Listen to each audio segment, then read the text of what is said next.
Eu quero só meditar na palavra do Senhor. Deus tem falado no meu coração essa semana. Na quinta-feira a pastora pregou uma palavra poderosa. E se você não veio, eu quero convidar você a você assistir na internet. Mas há um texto da Bíblia, eu acho que foi um dos textos que eu mais preguei, que é sobre a multiplicação dos pães e dos peixes. E esse texto, eu já falei sobre Jesus, eu já falei sobre o povo, eu já falei sobre os discípulos, eu já falei sobre o pão, eu já falei sobre o peixe, eu já falei sobre tudo, mas falta falar do menino. Há um menino que você não sabe nem o nome dele, quem ele é, de onde ele apareceu. Você não sabe se os discípulos puxaram ele pelo pescoço, ou se ele simplesmente viu a situação e falou: opa, eu estou aqui. Já falaram que o menino estava indo para a escola. O menino estava indo para a escola com a sua merendeira e de repente ele ofereceu. A Bíblia não diz isso, cara. A Bíblia não diz que ele estava com a merendeira, com os pães e os peixes. Só fala que tinha um menino. E eu gostaria que você abrisse a tua Bíblia comigo lá no livro de João, no capítulo 6. João capítulo 6. Você trouxe a sua Bíblia aí, não trouxe? Irmão, nós estamos numa campanha. Traga a sua Bíblia e seja abençoado. Eu estou trazendo a minha. Fica só no celular. Oh, aleluia. Eu estou trazendo. É importante você trazer a sua Bíblia. Põe debaixo do braço. Vamos voltar a crente raiz, irmão. Crente, aquele com Bíblia do sovaco. Sabe? Aquele negócio. Vamos fazer isso. A primeira multiplicação dos pães. Algum tempo depois, Jesus partiu para outra margem do mar da Galileia, ou seja, no mar de Tiberíades. E grande multidão continuava a segui-lo, porque viram sinais miraculosos que ele tinha realizado nos doentes. Então Jesus subiu ao monte e sentou-se com os seus discípulos. E estava próxima à festa judaica da Páscoa. Levantando os olhos e vendo uma grande multidão que se aproximava, Jesus disse a Filipe: onde compraremos pão para esse povo comer? Fez essa pergunta apenas para pô-la à prova, pois já tinha em mente o que ia fazer. Isso aqui eu acho lindo. Jesus põe Filipe à prova. Filipe, como que nós vamos dar comida a esse povo? Aí eu imagino Filipe olhando 5.000 homens e falou assim: eu sei lá, Senhor. Mas Jesus, como sempre, ele já sabe o que fazer. Ele já sabe o que fazer. Filipe lhe respondeu: 200 denários não compraria pão suficiente para cada um recebesse um pedaço. Para que cada um recebesse um pedaço. Outro discípulo, André, irmão de Simão Pedro, tomou a palavra: aqui está um rapaz com 5 pães de cevada e 2 peixes. Mas o que é isso para tanta gente? Disse Jesus: mande o povo assentar-se. Havia muita grama naquele lugar e todos se assentaram. Eram 5.000 homens. Então Jesus tomou o pão e deu graça e os repartiu entre os que estavam assentados, tanto quanto queriam, e fez o mesmo com os peixes. Depois que todos receberam o suficiente para comer, disse aos seus discípulos: ajunte os pedaços que sobraram, que nada seja desperdiçado. Então eles ajuntaram e encheram 12 cestos com os pedaços de 5 pães de cevadas deixados por aqueles que tinham comido. Depois de ver o sinal miraculoso de Jesus que ele tinha realizado, o povo começou a dizer: sem dúvida, este é o profeta que devia vir ao mundo. Sabendo Jesus que preteriam proclamá-lo rei à força, retirou-se novamente sozinho para o monte. Somente até aí. Quando nós lemos esse texto ele é especial. Ele é especial porque ele mostra um Senhor capaz de olhar para mim e para você. Ele mostra um Senhor capaz de ver a nossa necessidade. E é interessante que ele vê a necessidade no íntimo e pessoal. Ele não vê além de ver a necessidade da massa, ele vê a necessidade individual que se passa em cada coração.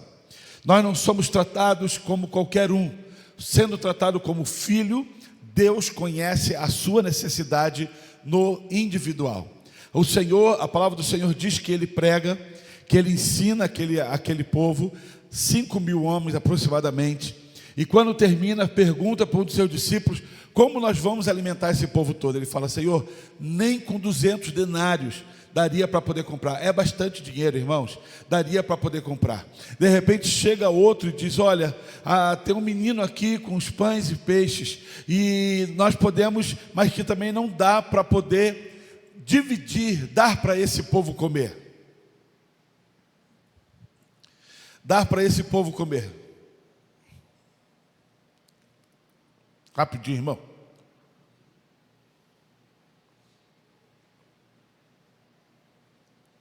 É grande o negócio aí? Parece um supositório. Misericórdia, quase que não desce o negócio. Vamos lá, foi época. Isso é para a coluna, irmão. Minha coluna está só por Deus. Obrigado, filho. E aí, ele pega e fala: ó, mas não dá 5 pães, peixes, não dá para esse povo todo. O lindo dessa situação, que aquela quantidade pequena, ela muda a história quando o Senhor abençoa. Quando o Senhor levanta os céus e dá graça. Da graça é algo que nós devemos ter sempre em nossos corações. Da graça é algo que tem que ser contínuo em nossas vidas. Você não dá graça somente porque tudo vai bem. Você dá graça porque nós temos que entender que isso muda o quadro da nossa história, da mentalidade da nossa vida e do nosso coração. Agradecer é algo que muda, que forja o nosso caráter e a nossa vida. Eu não sei se você já se relacionou com alguém que é pura reclamação. Reclama de tudo. Reclama porque tem, reclama porque não tem, ou que reclama porque tem, porque o que tem não é suficiente, porque ele quer, por que o Senhor deu só metade? O cara, ele não consegue se satisfazer, está desempregado, Deus abre a porta de emprego, mas para ganhar essa mixaria, o Senhor poderia ter aberto uma porta de emprego melhor. Ele não consegue ser grato, e andar com pessoas assim é ruim, porque a ingratidão é contagiante. A ingratidão é contagiante. A pessoa que anda com aquele que é ingrato, rapidamente ingrato ele se torna. Mas em contrapartida, a gratidão também é contagiante. Porque você começa a ver pessoas que com tão pouco ele começa a louvar a Deus. Que com tão pouco ele começa a agradecer a Deus. Que com tão pouco ele começa a ver a mão de Deus em todas as coisas. Eu não sei como nesses dias você tem acordado, mas, por exemplo, por causa do calor, eu durmo com a minha janela 100% aberta. 12º andar, irmãos, eu acho que não sobe barata lá, apesar que subiu lá no quarto do Isaac. Mas eu acho que Isaac veio de outro lugar. Eu durmo com tudo aberto, mas quando está dando 5:30 da manhã, para quem acorda cedo, você sabe que tem um sol para cada um. Rapaz, eu abro o olho assim, aquele solzão no meu olho verde, sabe? E eu falo: sangue de Jesus tem poder. Esse solzão. E aí eu estico a mão, dou uma fechadinha na janela e durmo mais meia horinha, 1 horinha e está tudo certo. Mas quando você acorda, o céu está fechado e está caindo um temporal, como que você acorda? Ah, meu Deus, eu tenho que ir para o trabalho, está chovendo demais, mas você acabou de reclamar que o sol está raiando e está forte, que você vai chegar todo melado no serviço. Mas com a chuva, o que você faz também? Vou chegar todo molhado. Ai, logo hoje, podia chover depois das 8, porque até as 8 eu chego no serviço. Nós deveríamos aprender a ser gratos por tudo. Obrigado, Senhor, pelo sol, porque eu só consigo ver o sol porque eu estou vivo, porque tem pessoas que deitam e não acordam. Obrigado, Senhor, pela chuva, por causa da sequidão, a tua chuva vem regar toda a terra. Obrigado pela chuva, obrigado pelas lutas e pelas vitórias. A única coisa que eu quero é ser aprovado em todas as coisas. Jesus pega aquele pão e dá graça, pega aqueles peixes, e a palavra do Senhor diz que ele dá graça, e tendo dado graça, ele começa a dividir, a dar, a abençoar, a matar a fome daqueles homens. E quando ele termina, e a palavra desse texto diz que eles comeram o quanto queriam. O quanto queriam. Não foi coisa pouca, não. Se o Bruno comia 2 pães, o Bruno vai comer 2 pães. Come o quanto você quer, irmão. Se eu como 4 pedaços de pão, come o quanto você quer. Mas quando acabou, Jesus fala o quê? Recolhe tudo. Vamos ver. Sobram 12 cestos. O texto não diz o que fizeram com 12. Justo seria devolver para o menino. Você me dá 5 pães, 2 peixinhos, agora toma 12 cestos. E o menino vai em paz com o tanto a mais que ele ganhou. Nesse texto, eu já falei, eu já preguei sobre a multidão que senta, que come, que recebe, levanta e vai embora. E que não faz diferença nenhuma. Quantas vezes somos multidão? A gente vem na igreja, a gente senta, a gente come, se levanta e vai embora. Não quer nem saber das necessidades ou de viver aquilo que o Senhor falou para a minha vida, para a tua vida. O que eu tinha que fazer eu já fiz. Eu já vim, eu já ouvi e vou embora e não vou viver. Também tem os discípulos que se sentem incapazes de poder sustentar aquele povo todo. Porque não tem como. Primeira coisa, Senhor, nem com 200 denários, nem com muito dinheiro no bolso, nós conseguiríamos comprar pão, comida para todo esse povo. É muita gente. Também nesse papel tem o Senhor, que o Senhor é lindo. Ele sempre sabe o que faz, na hora certa, na quantidade certa, e Ele vem ao socorro sempre na minha vida e na sua vida. Eu gosto muito do versículo que diz, Ele é o socorro bem presente. Eu não sei se você já se afogou alguma vez. Já foi numa piscina, numa praia e se afogou? Alguém já se afogou aí? Qual que é o melhor do afogamento? Alguém que te salve. Que senão você vai morrer. Não, você não estava aqui. Eu lembro que uma vez eu estava na praia, eu e meu primo, e eu ia muito à praia com ele, o Sandro, e aí eu estou ali, de repente, e eu pisava no chão, pulava, Sandro, né? E ia descendo, subia, descia, subia, e ele ficou olhando para mim, eu vendo ele me olhando, e ele... Aí eu acho que ele notou que eu estava me afogando, me puxou, falou, que palhaçada é essa? Falei, palhaçada, dá um pulinho ali, tem um buraco aqui, irmão. A onda vai batendo, vai fazendo buraco. E eu pisei no buraco. Porque o melhor do afogamento é quando você recebe alguém que te salva. E você fala assim, como é bom respirar. E a primeira coisa que você faz, você sai da água, para que toda a água saia de você depois. Você fala, meu Deus, tem água em tudo que é lugar. Nesse momento é o meu Senhor.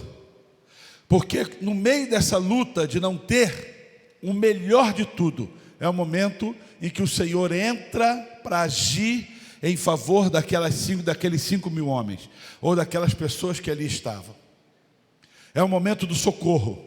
E Ele sabe o tamanho da sua necessidade.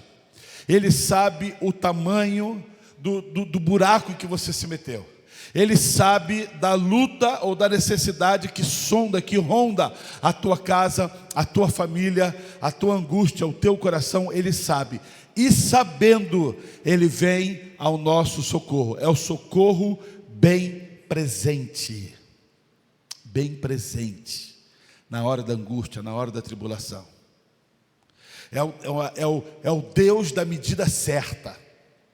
Mas nessa história há um rapaz em que quando as incertezas batem no coração, quando o medo bate no coração, chega um rapaz com uma quantidade insuficiente, mas ele chega ali. O rapaz disposto a abrir mão do que ele tinha para abençoar ao outro. O que tem me tocado ao coração em ver esse rapaz, porque ele não tem a quantidade suficiente. Ele poderia falar, opa, o que eu tenho não dá. Então por que você vai pegar o que é meu? Porque se eu tivesse uma quantidade que desse para todo mundo, tudo bem. Fazer no controle do que eu tenho, beleza. Agora, você tomar o que eu tenho comer o que eu tenho e eu não comer e não servir a todos, não é justo. Não é justo você pegar o que é meu para não servir a todo mundo. Mas a palavra do Senhor diz que um rapaz se coloca à disposição.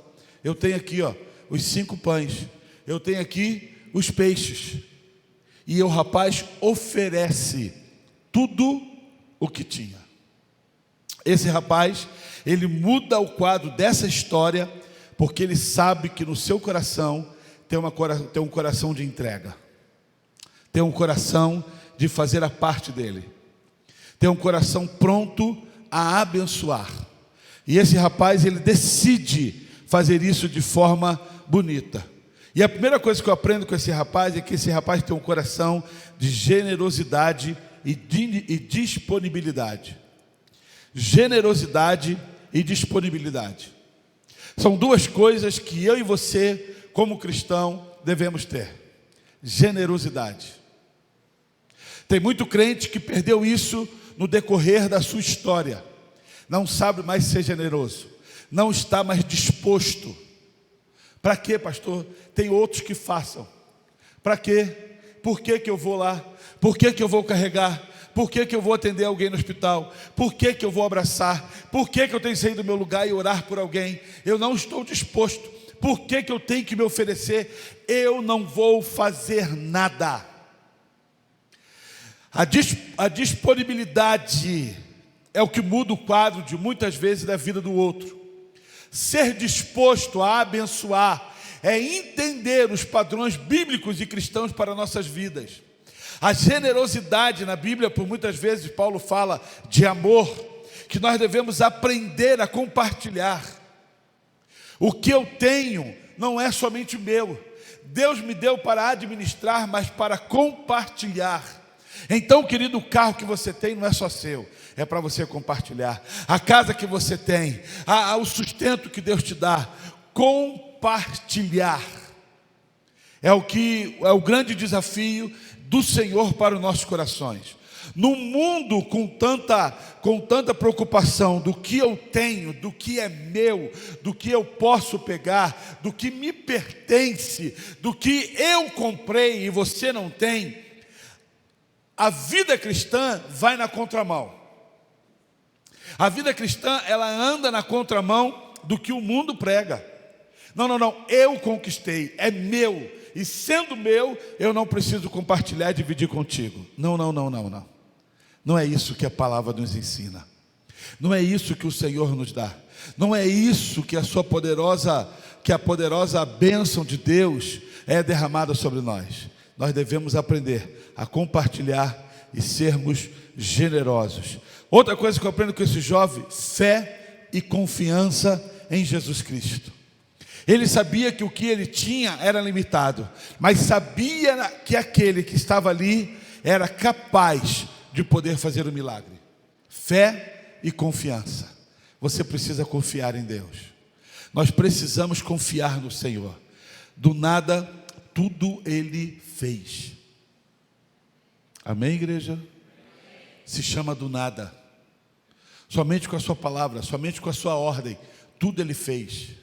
E você precisa acreditar nisso. Quando esse jovem, ele começa a ter fé e confiança em Jesus, disposto a colocar diante dele: Senhor, está aqui. Olha, esse jovem está colocando à disposição o que ele tem para sustentar, para alimentar. Fé e confiança. Confie no Senhor. A palavra do Senhor tem um versículo que é lindo e fala assim: por que você está atribulado no seu coração? Por que a sua alma está atribulada? Espera, confia no Senhor. A pastora na quinta-feira ela pregou uma palavra e ela falou sobre isso. E essa semana para nós foi uma semana muito complicada. Muito complicada. E ainda estamos com resquícios dela para resolver amanhã. Mas hoje no carro, quando o carro furou o pneu, e tudo bem, furar um pneuzinho custa 10, 15 reais, mas quando eu olho que rasgou o pneu, eu falo: Senhor, tem misericórdia. Deu um rasguinho no pneu, e agora? Vai ter conserto ou um pneuzinho novo? Mas se eu tenho no meu coração, e eu vi quando o carro chegou ali com uma salsichinha do outro lado, aquele pneuzinho fininho, irmão, Falei, Jesus, não dá nem para dar 70, 80 com esse pneuzinho aí. Cinquentinha? Eu vou embora com o teu carro, você fica com o meu. Falei, Senhor, o Senhor sabe de todas as coisas. E o Senhor tem um controle sobre todas as coisas. Você precisa aprender a ter fé e a confiar em Deus. A confiar o teu coração. A Thalita, quando chegou aqui, falou sobre dízimo, falou sobre oferta e falou sobre nós termos essa confiança em Deus. Sabe por que muitas vezes nós mercadejamos? Porque não confiamos. Queremos que Ele nos abençoe, queremos que Ele faça, mas não confiamos que Ele é capaz de operar as suas maravilhas e os seus milagres em nossas vidas. Fé e confiança é o que aquele jovem teve.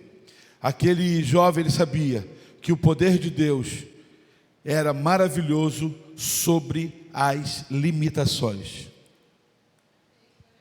Você precisa entender que para o Senhor não há limitações. Para mim e para você há. Para mim e para você há limitações. Mas para o Senhor não há limitações. Aquele jovem entendeu isso. Não. Ele pregou, ele falou, e se eu colocar na mão dele, despejar, oferecer, não há limitações para um Deus tão poderoso. O grande problema é que nós olhamos para Deus da mesma forma que nós olhamos para nós mesmos. Bem, se eu não consigo fazer, Deus vai fazer? Claro que Ele vai fazer. Se eu não consigo, será que Deus consegue?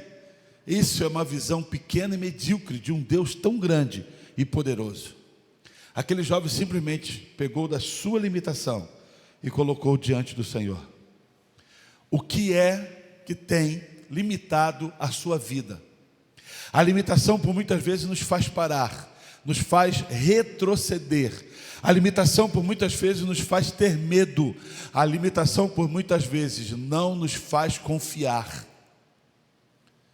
Porque somos limitados e temos medo de ir adiante. E não confiar é um grande erro. Mas há um Senhor que Ele é capaz de fazer todas as coisas. O Jeová Jireh, aquele que é Senhor sobre todas as coisas e capaz de te abençoar e de me abençoar, e de abrir as janelas dos céus e derramar bênçãos sem medidas sobre a tua vida e sobre a minha vida. Eu quero declarar que você entenda o seguinte, que as aves dos céus, os corvos de Elias, continuam agindo a favor daqueles que são do Senhor. Como apareceu, o Senhor fez. Como chegou na minha conta, o Senhor proveu. Como que isso aqui, o Senhor abençoou. O Senhor continua fazendo milagres em nossas vidas. O grande problema da igreja é que a igreja deixou de acreditar em milagres.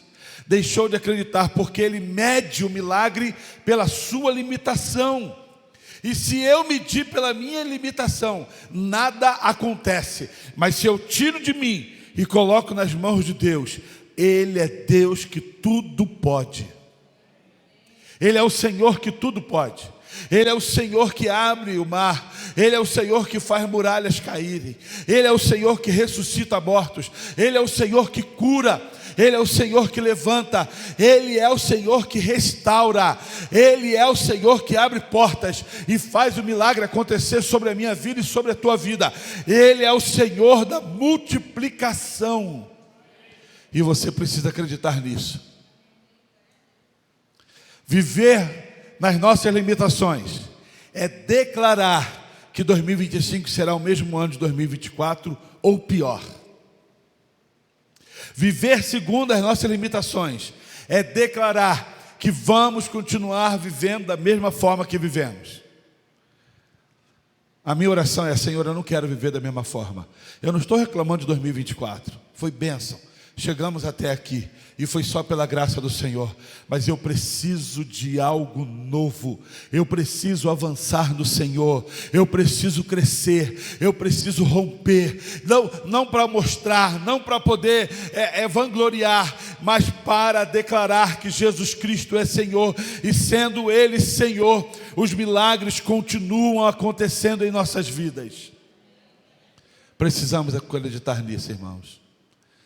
Aquele jovem, ele ofereceu tudo que tinha, o pouco que tinha, o pouco que sabia que não iria resolver, mas ofereceu e colocou na mão daquele em que tudo poderia fazer.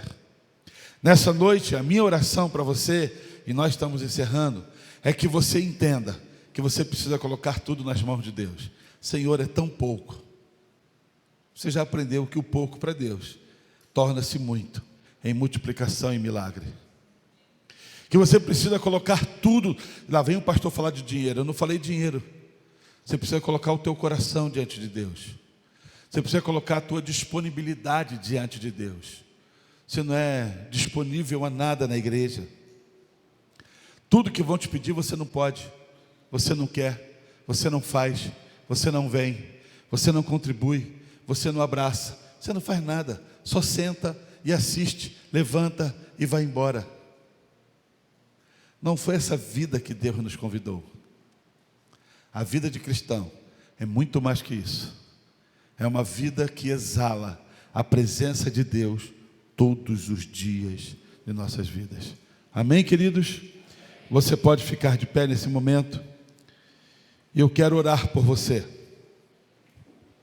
Eu quero orar por você nessa noite.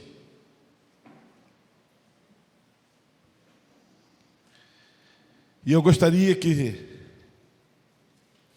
se você decide colocar o que você tem, o que você é, diante do Senhor,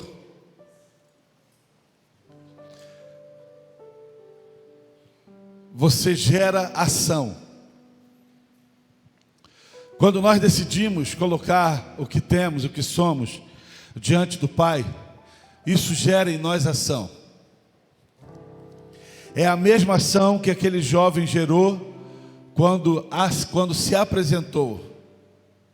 É a mesma ação que um jovem chamado Davi gerou quando se apresentou para enfrentar Golias. A ação gerada diante de Deus muda histórias. Creia nisso. Davi aparentemente não tinha nada a ver com aquela guerra. Ele não era militar, ele não era soldado, ele não estava ali na frente da guerra. Aparentemente ele não tinha nada a ver com aquilo ali. Mas Davi, ele pensa diferente, porque a sua visão não é micro, a sua visão é macro. Não. Isso é comigo também, porque está sendo relacionado ao meu povo, ao povo de Deus. Davi se dói quando aquele homem começa a gritar e começa a blasfemar contra Deus e contra aquele povo. Esse jovem, ele se dói quando começa a ver 5.000 homens sentados e vê que há uma necessidade, e ele se coloca à disposição para mudar o rumo daquela história. O que você tem feito para mudar o rumo da sua história e daqueles que estão ao redor de você? Ai, pastor, eu não consigo fazer nada. Não consegue fazer porque nunca se posicionou, nunca acreditou e confiou que esse Deus poderia mudar a história.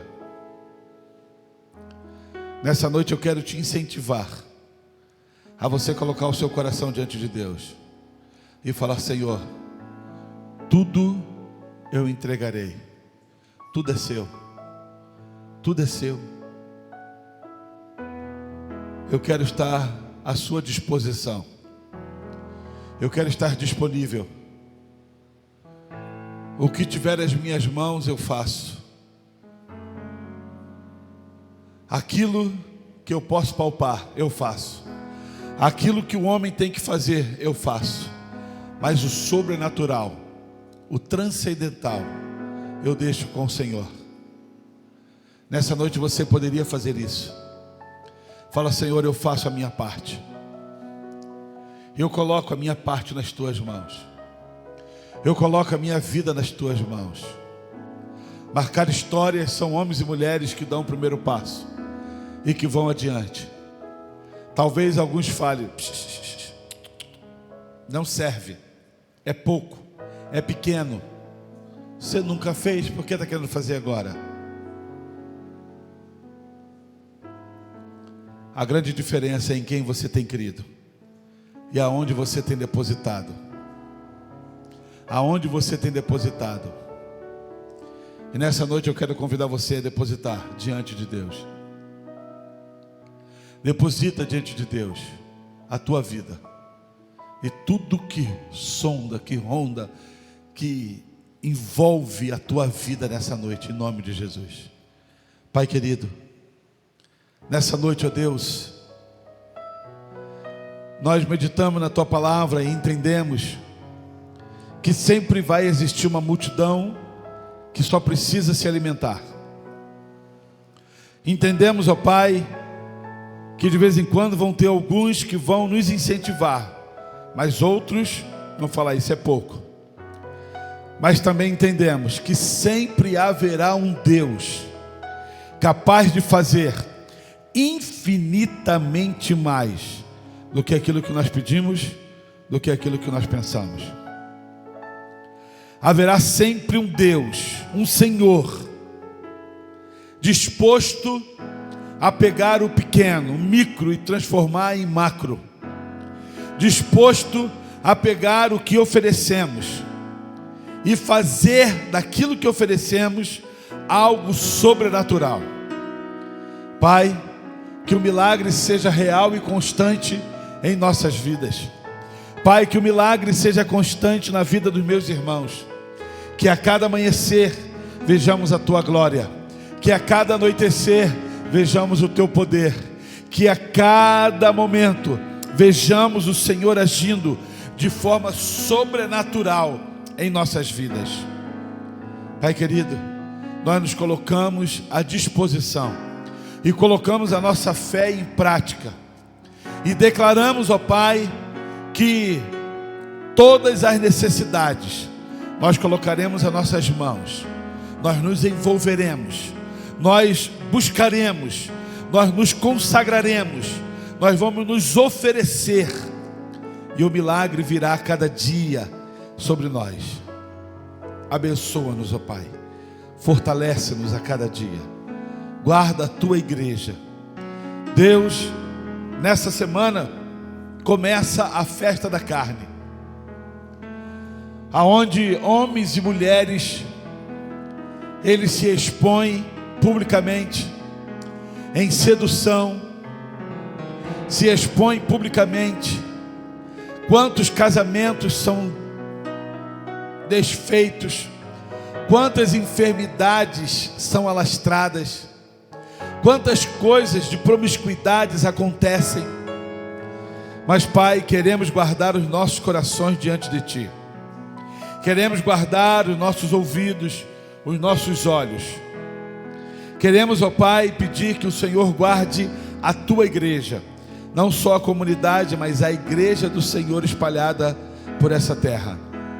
Ó Deus, que a perversidade não venha a alcançar os nossos corações, e que não sejamos contagiados, envolvidos por essas coisas, mas que os nossos corações estejam voltados ao Senhor e vivendo para Ti a cada momento, ó Pai. Nós Te agradecemos, nós Te louvamos, nós pedimos que o Senhor guarde-nos, ó Deus, para aqueles que vão no acampamento, 4 noites, 4 dias abençoados, para aqueles que por algum motivo não poderão ir, que o Senhor continue abençoando a cada um, ó Pai. Nós colocamos as nossas vidas no Teu altar e Te agradecemos e oramos em nome do Senhor Jesus, e que a graça do nosso Senhor e Salvador Jesus Cristo, que o amor de Deus, o nosso querido Pai, e que a doce consolação do Espírito Santo seja presente com cada um dos irmãos, desde agora e para todo sempre. Você pode dizer amém, queridos? A minha oração é que Deus te abençoe e te guarde, e que você tenha uma semana abençoada. Se você desejar nos ajudar, procure a nossa irmã Flávia.